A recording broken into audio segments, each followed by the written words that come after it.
Ühel päeval saatis Jumal ingel Gabrieli ühe noore naise juurde, kelle nimi oli Maarja. Ingel läks Maarja juurde ja ütles: tere, Jumal on sinuga. Maarja oli hirmunud. Ta mõtles imestunult, mida see võiks tähendada. Gabriel rääkis: ära karda, Jumal armastab sind. Ta annab sulle poja ja sa paned talle nimeks Jeesus. Jeesus on Jumala poeg. Maarja oli üllatunud. Kuidas saab see võimalik olla, küsis ta. Jumalale on kõik võimalik, vastas Gabriel. Ma usun sind, ütles Maarja. Ma teen, mida Jumal iganes tahab. Seejärel Gabriel lahkus. Maarja armastas meest, kelle nimi oli Joosep. Nad tahtsid abielluda. Kord pidi Joosep minema Petlemma linna. Maarja läks temaga kaasa.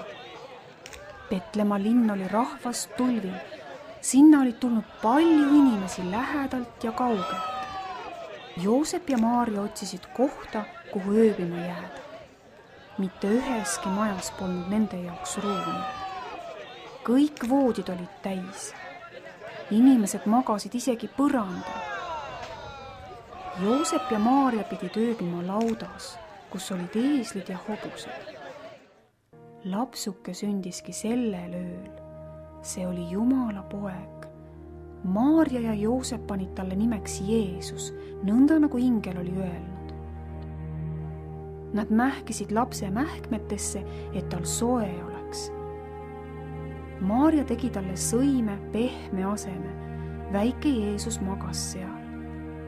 Maarja armastas teda väga ja Joosep armastas teda väga ja Jumal armastas teda väga. Oli ikka veel öö. Petlemma lähedal magasid lambad ja karjased valvasid neid. Äkitselt ilmus karjaste juurde ingel. Jumala hiilgus säras nende ümber. Karjased olid ehmunud. Ingel ütles: ärge kartke, ma toon teile häid uudiseid. See on hea sõnum kõigile inimestele. Täna sündis Petlemmas Jumala poeg. Te võite teda vaatama minna. Ta on soojalt mähitud ja magab mugavas sõimes. Siis tuli taevast palju hingleid. Nad kiitsid Jumalat. Au olgu Jumalale taevas ja maa peal rahu inimeste seas. Kui inglid olid lahkunud, ütlesid karjased: lähme ja otsime selle lapse üles. Karjased kiirustasid linna. Nad leidsid lauda ja nägid lapsukest. Karjased lahkusid Jumalat tänades. Nad rääkisid kõigile, mis oli juhtunud.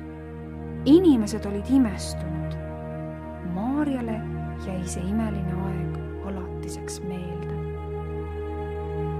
Jumal oli saatnud oma poja maailma.